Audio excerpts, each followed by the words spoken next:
All right, what's up, guys? Welcome back to another episode of the Living the Dream podcast. Today on the show, we have Barbara Ann Mojica, who is an author, educator, and parent. Barbara, how you doing? I'm great. Thanks so much for having me. Yeah, of course. Thanks for coming on. And we'd like to jump right in. So if you could start with telling us a little bit more about yourself and what you like to do for fun, that'd be great. Okay. Well, as you said, I'm an author, a parent, a retired educator. I have 40 years experience in the education field, working both with children in the general population and children with special needs. I am now retired, but not really, because I'm probably working just as many hours as I did before. But I am pursuing my passions, which are teaching and working with children and history. I believe history is so important to understanding ourselves, understanding our communities, and understanding how we got to where we are today gives us an opportunity to live a better life today and to hopefully implement change for a better future. Love it. Love it. No, I couldn't agree more. I think both history on a wide scale, going all the way back to like 1600s, 1700s, even before that, and then your own history, right? Like, I think if we can study our personal history as we grow, it helps us as well. So I love that you are pursuing your passions, teaching, working with children, and history. I understand you're retired now. Tell us about the book that you wrote. Well, I have a whole series of books. I started writing books only a couple of months after I retired, and I wanted to make history fun for kids. So my illustrator, who also happens to be my husband, who has had long career in art, decided he would create a cartoon character for me to narrate the series, and to make it more fun. So that's the way we approached it. And the character is modeled on an earlier version of myself. I always wanted to travel. From a very young age, I was curious about people and how they develop their interests, and how they learn to explore different places, and I always wanted to travel. And unfortunately, when I was growing up, I didn't get a chance to do that very much, because my parents were poor. We didn't have a lot of money, so we didn't even have a car, and we didn't get to travel. But I vowed, as soon as I was able, I was going to get out there and see the world. And I did meet a wonderful teacher who talked me into going to college.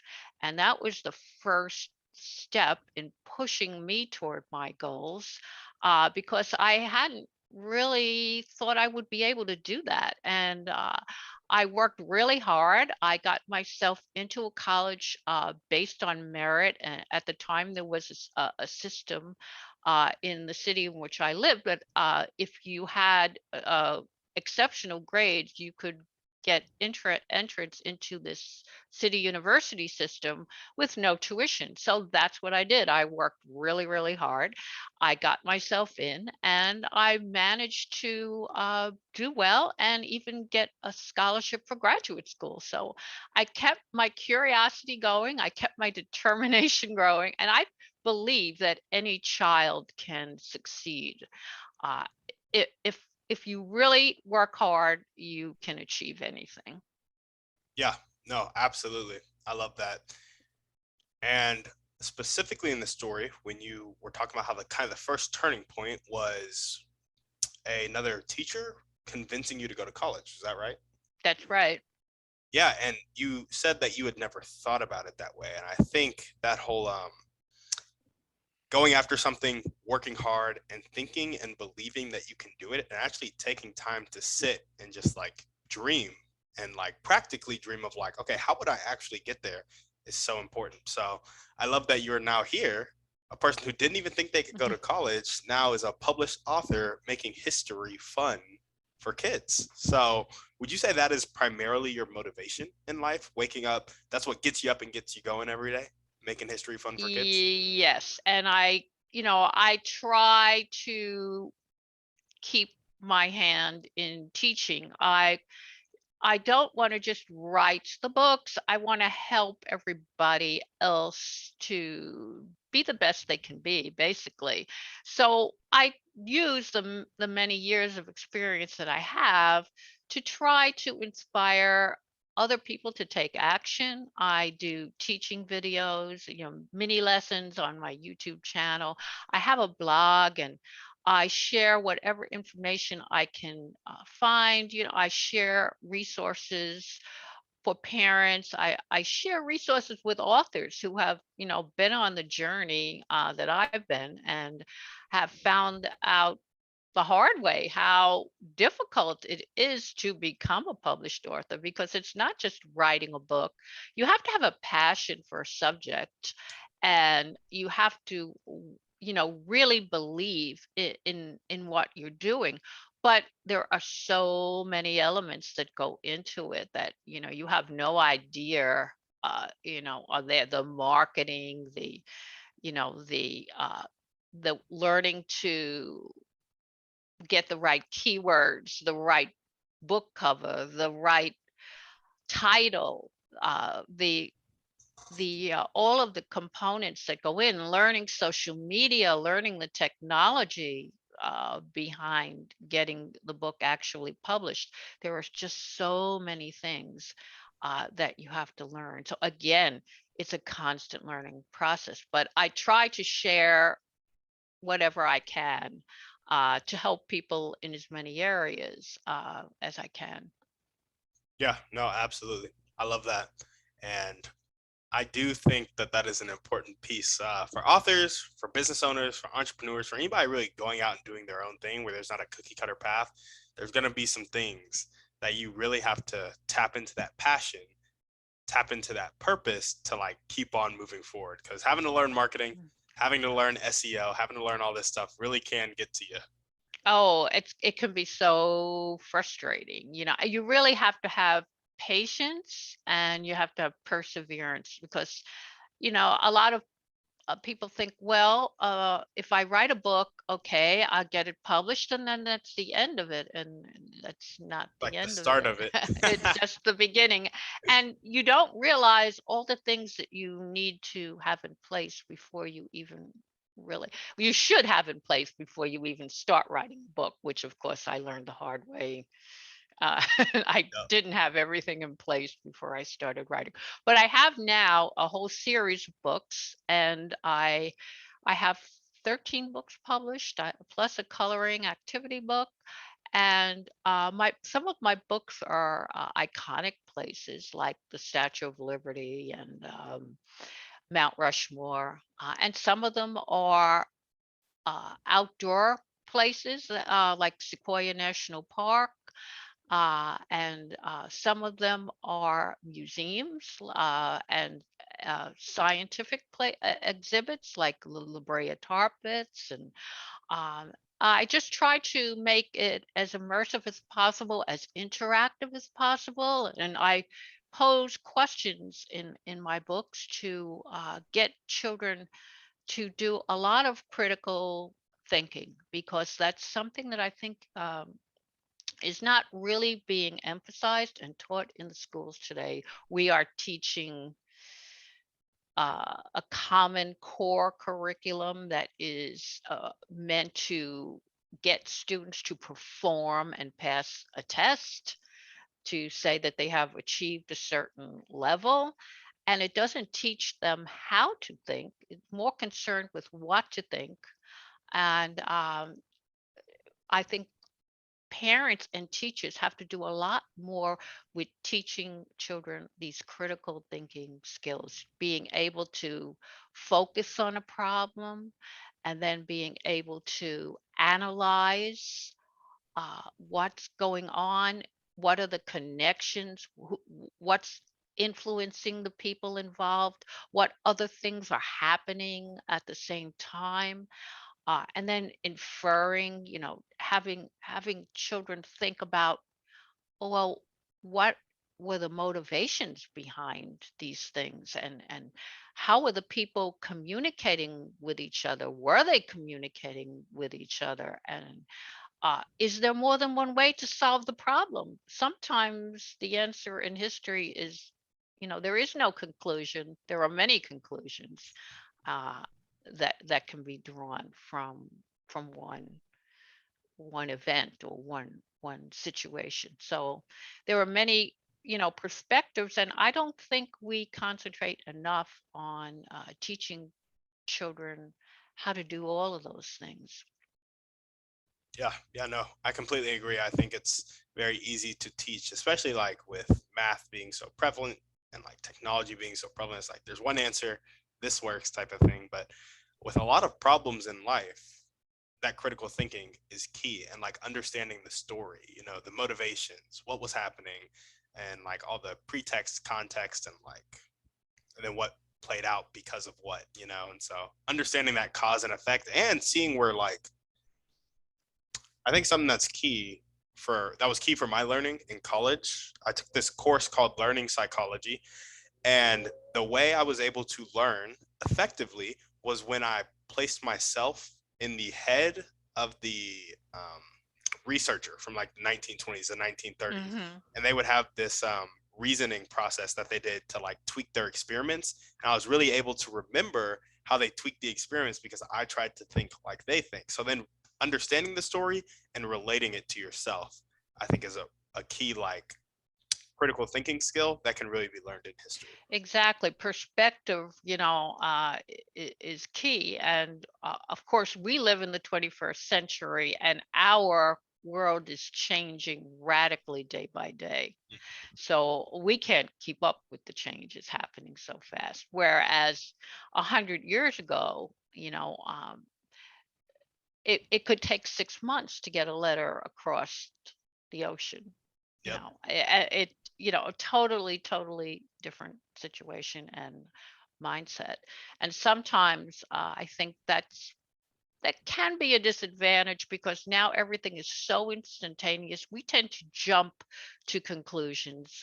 We tend not to sit back and analyze and look at the various perspectives. Well, we look, oh, what's going on online? How many people agree with this? And then some of us will say, well, all of my friends are thinking this way, or my political group thinks this way, or my religious group thinks this way, or uh, how can we make an objective analysis? We tend to be more black and white rather than thinking, in terms of multiple opinions and multiple perspectives on things.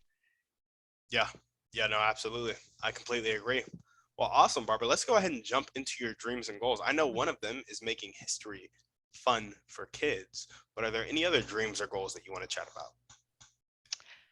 Well, I want uh, people to be more open-minded. I want people to realize that if we want to understand where we're going, we need to understand that we are all a part of history. We're all part of memory. So if you think about a person who wakes up one day and develops amnesia, just think of how unsettling that is, not knowing who you are, where you came from, who your family is, what your situation is. And, when you think about it, everything has memory. So everything has a history. And when we're born, I think of us as becoming a character in history. We all have the ability to make changes and develop a path, but we are already a part of a family, and our family has a history.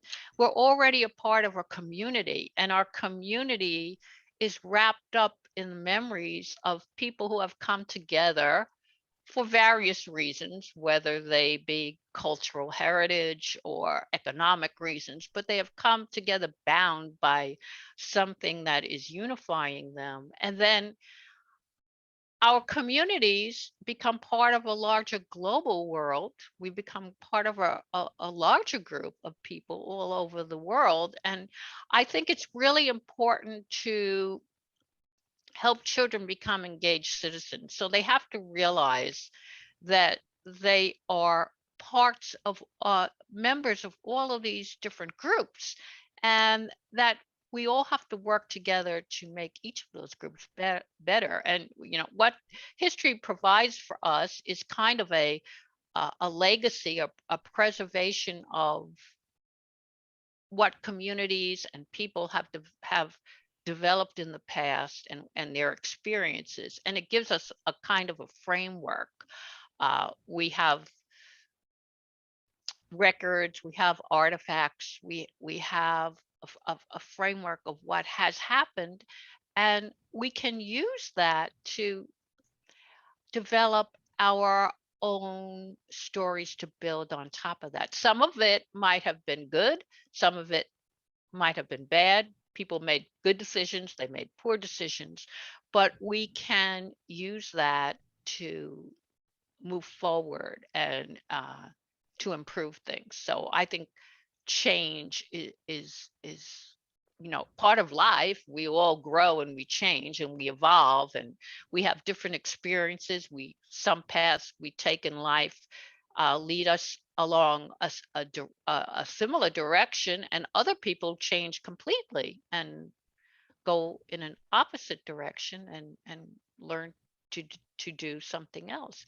But all of these memories are an important part of that in our journey. And along with that, when we teach our children how to wonder and how to ask the questions of who and what and when and why, we develop their curiosity, and we inspire them to move outside of themselves and to use other experiences to grow themselves. So we encourage them to find solutions. We encourage them uh, to, in looking at the past, to have compassion for people, to have a certain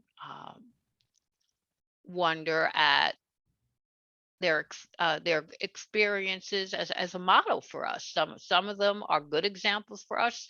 Some of them are poor examples, and we have to learn from their mistakes, not to repeat them. But we also have to keep in mind, again, as you were talking about before, that uh, our world is rapidly changing, and we have to change our perspective along with the changes in communication, the changes in the connections that people have with one another, the changes in context of what happens today.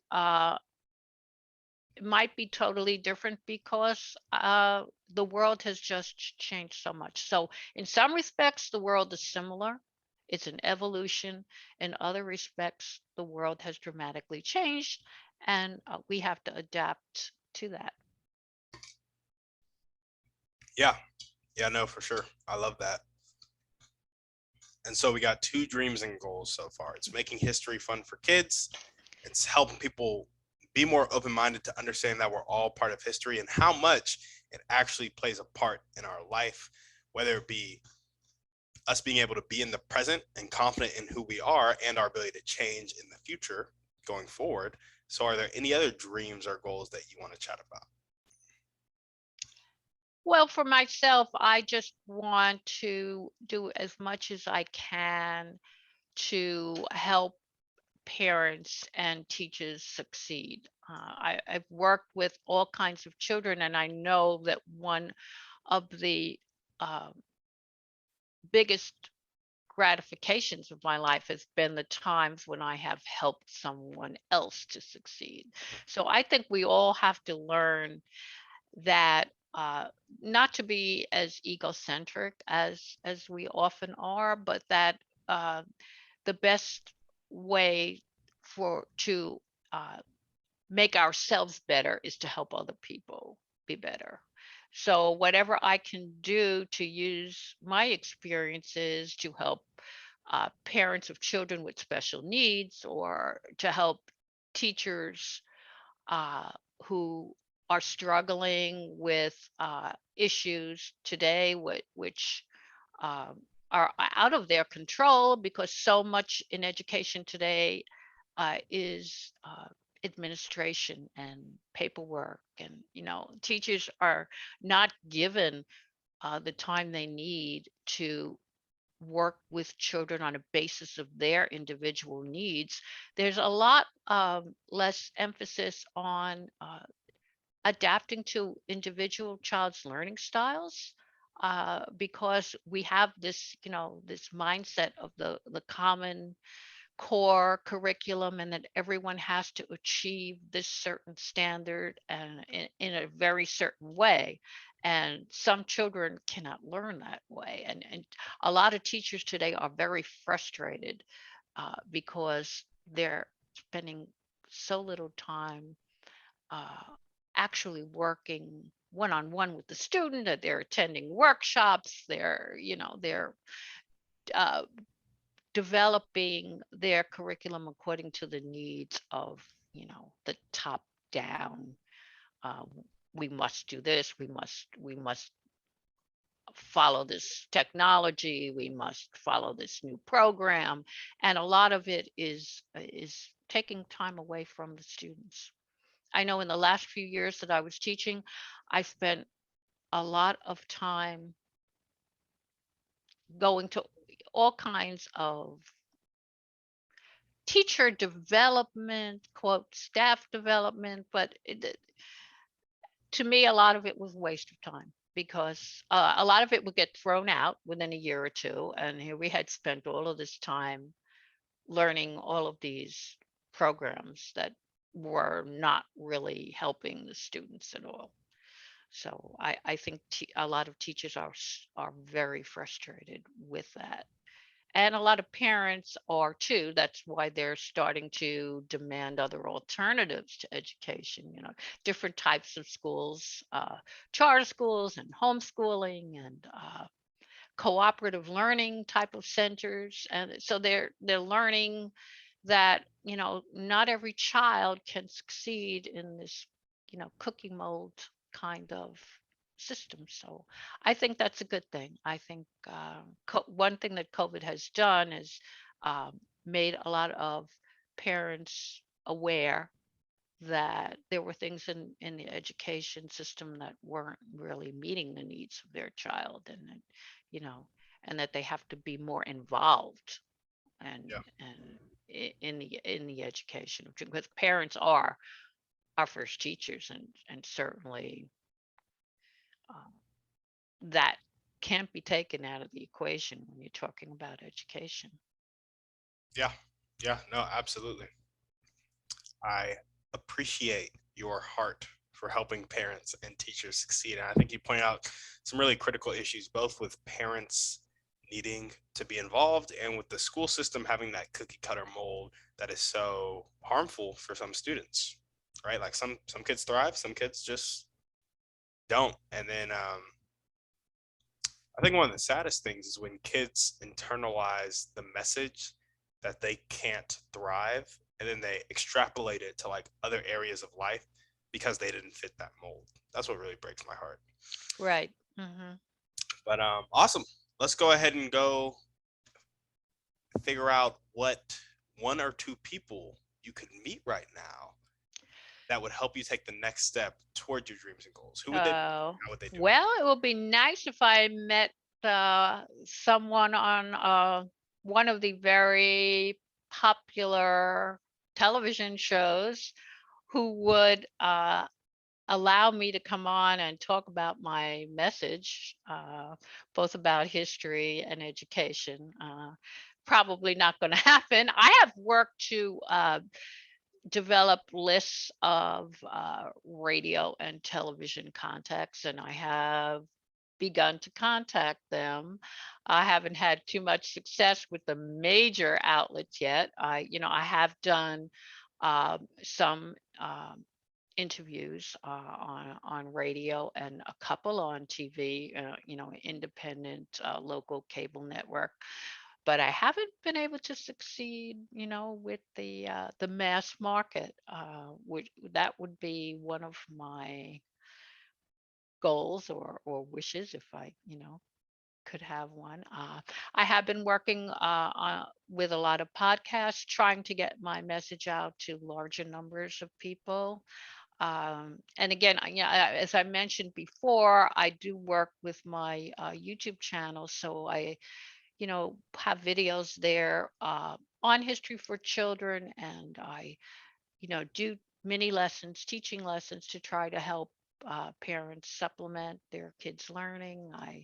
I do book reviews on my blog as well, so I have all kinds of tips and tricks and reviews of the kinds of books that I think would be good for kids. So I try to develop a whole list of resources.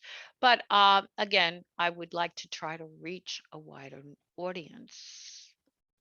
Yeah, yeah, for sure. And what's the most important one or two things that everyday people can do to really help you accomplish your dreams and goals? Well, of course, I would like them to read my books because I think it really opens up a child's mind not only to history, but I try to introduce all kinds of issues like uh, the environment, like nature, like geography, like museums, all kinds of experiences that I asked the children all kinds of penetrating questions like what do they think about the Native American rights? And in my I have a book on Mount Rushmore, and we talk about how the land was taken from the Lakota Sioux, and they were given a treaty, and then we took the land back from them, and then Mount Rushmore was built on this land that was taken back from them, and that now the Lakota Sioux are building their own memorial. They're building the Crazy Horse Memorial near Mount Rushmore. And what do they think? Do they think we should have one memorial, two memorials? What do they think about Native American rights? And I talk about little characters in history that were forgotten or overlooked, like Alonzo Swan, who was one of the heroes on the Intrepid battleship in World War II. He worked with an African American unit that at the time was segregated, and it took him 50 years to get the medal that he deserved, but he kept fighting to get it. I talk about people like Matthew Henson, who was one of the explorers with Admiral Perry, who was the first to reach the pole. He was accompanied by Matthew Henson, who was the first African American explorer uh, of significance, and he was also accompanied by several Inuit native uh, natives of the Arctic area. So these are things that aren't known. There's also things like the secret room behind Mount Rushmore, and who was at a Ford's Theater the night that Lincoln was assassinated. All kinds of little things that children and adults are not aware of. Because I have a lot of adults who read my books and think, "Oh, I didn't know that." So uh, they can be eye opening to I know. adults as well. I'm like, I don't know most of that stuff.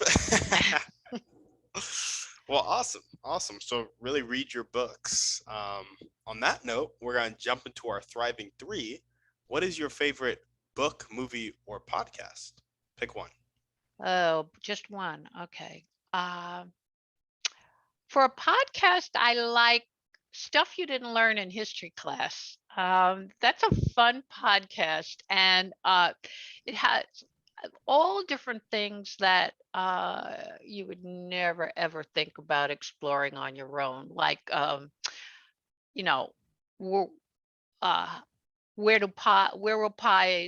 did they come from originally, pies, or um, who was the first how was the first expedition to the South Pole conducted, or what are some recipes from ancient Rome, or what was the relationship between Pericles in ancient Greece and his courtesan Aspasia? All kinds of crazy little things.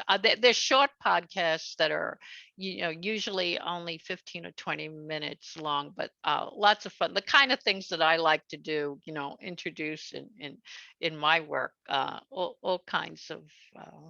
You might call it trivia, but the things you don't think about. Like I once wrote an article in a local news magazine about barbed wire. Like, you think, okay, barbed wire. Who invented barbed wire? Barbed wire was one of the most important inventions for the West, because before we had barbed wire, the cattle just roamed everywhere, and they had no means of corralling the cattle. And once the invention of barbed wire came about, ranchers could actually have boundaries on their ranch and prevent the anyone else from coming along and stealing their cattle. So, there are all kinds of things that we don't think about, that when you think about it, we can't imagine uh, how things would be today without it. Mm. Yeah, no, for sure. And what is one way you like to take care of yourself? Oh, well, I take care of myself. I eat healthy. I exercise almost every day, for at least 30 minutes. So I try to keep healthy. Once in a while, I like to pamper myself with. I have a jetted tub, so I like to pamper myself with a whirlpool. I enjoy nature. I love to get out. So in the summertime, I like to go boating. I have a small little boat, and I like to go boating and just get outside and enjoy. And I like, of course, going to historical places. And I live in a very historical area in upstate New York, and I have the ability to walk outside and find all kinds of historical places. In fact, the town I live in is uh,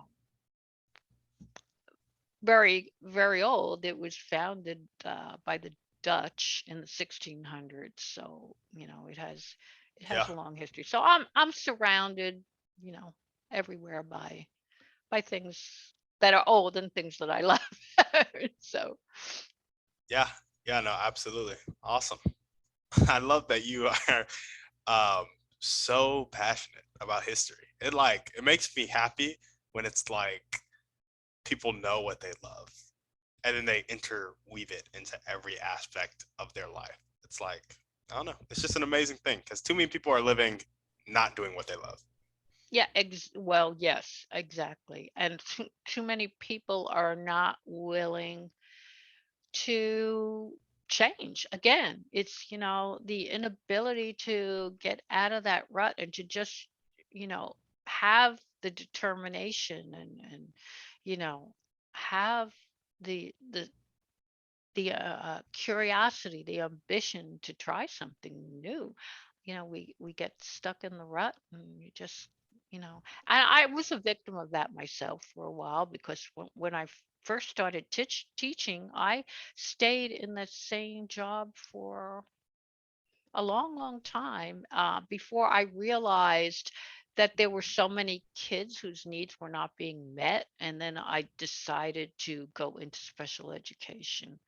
And I went back to school to get another master's degree to be certified in special education and start working with them. So I was not young when I did that. So I mean, it was like a real change of career for me. So, but you can do it at any age. I mean, Yeah, if you feel that things aren't working out, and you're not happy, you don't feel fulfilled, if you don't feel that you're achieving something, you should definitely get out of what you're doing.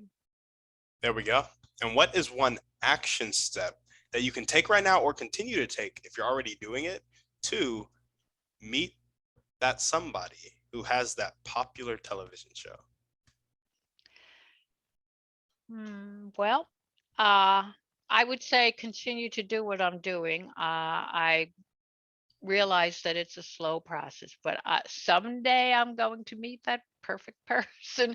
I will continue doing podcasts. I will continue getting my message out. I'll continue working with kids and with parents.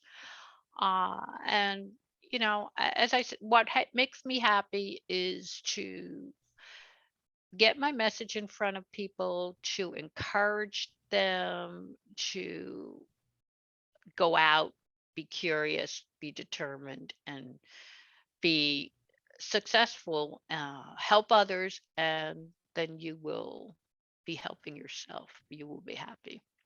There we go. And Barbara, we have one last question for you. So you know how there are people on the planet who have a really fixed mindset, they're not willing to accept help, and they're not willing to accept change. Sometimes they'll live their whole life like that, and sometimes they'll die like that, unfortunately. Other times they make the switch to more of that growth mindset, willing to accept help and willing to accept change. In your opinion, what is the catalyst that causes that switch? Hmm. Well, I think it's different for each person. Uh, Sometimes it's one event that happens that forces you to change, like losing a job, or some change in your family, that forces you to make a move. Uh, and sometimes it's just that nagging doubt that you have inside of yourself that leads you to become so miserable that finally you have to do it. Like you just can't stand the frustration anymore. So I think for some people, it's frustration, um, at just feeling like, that everything is wrong, that, that they're just going in the wrong direction. It's kind of like an inner voice in your head, telling you you can't keep doing this, or it's something internal. So it's either external, an outside circumstance that forces you to do it, like losing your job, or a family member,